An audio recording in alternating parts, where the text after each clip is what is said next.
Santa Maria Goretti, perawan dan martir. Marietta, demikian nama panggilan Maria Goretti, lahir di Corinaldo, Italia pada 16 Oktober 1890. Kedua orang tuanya, Luigi Goretti dan Assunta Carlini, adalah petani miskin di desa Corinaldo. Mereka miskin secara lahiriah, tetapi kaya secara rohani, karena mereka sesungguhnya orang beriman yang mempercayakan seluruh hidup mereka kepada Tuhan. Sepeninggal Luigi Goretti, kesulitan hidup mereka bertambah parah. Ibu Assunta Carlini bersama kelima anaknya terpaksa berpindah-pindah tempat untuk mendapatkan lapangan kerja guna menyambung hidup. Akhirnya mereka menetap di Nettuno, sebuah kawasan penuh rawa-rawa, sebagai petani penyewa tanah. Maria Goretti dengan rajin membantu ibunya bekerja di kebun dan merawat adik-adiknya. Meskipun kesulitan hidup terus melilit mereka, semangat iman mereka tidak luntur. Maria Goretti tetap bersemangat mengikuti pelajaran agama, menyongsong penerimaan komuni pertama. Ia rindu sekali secepatnya menyambut tubuh dan darah Kristus.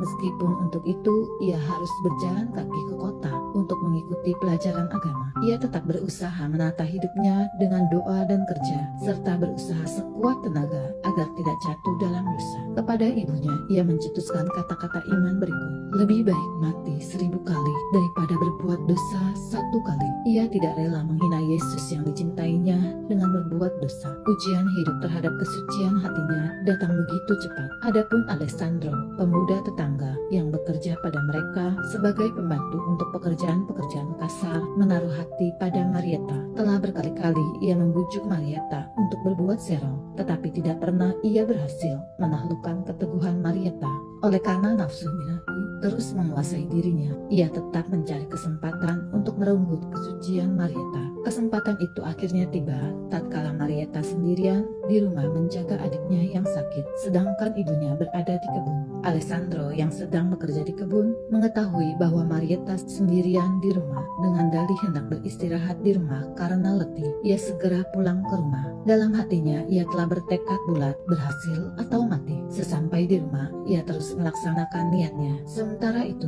Marietta sedang menidurkan adiknya. Alessandro memanggil-manggil Marietta dan menyuruh membukakan pintu kamar. Akan tetapi Marietta yang tahu akan maksud jahat Alessandro tetap tidak membuka pintu itu.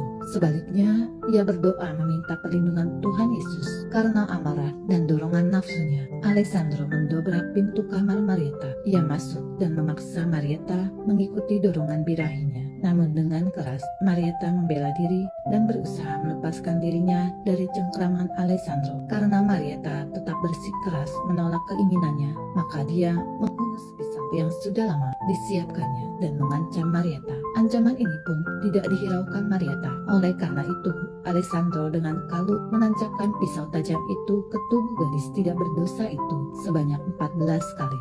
Senja hari 5 Juli 1902, benar-benar kabut gelap menimpa gadis suci ini. Keesokan harinya 6 Juli 1902, setelah mengakukan dosa-dosanya dan menerima komuni kudus, Marietta menghembuskan nafasnya dan meninggal dunia. Sebelum meninggal dunia, ia memaafkan dan mengampuni perbuatan keji Alessandro dengan berkata, "Aku ingin agar dia berada di dekatku di surga kelak." Alessandro yang melihat akibat perbuatannya yang keji itu lari pontang-panting meninggalkan Marietta.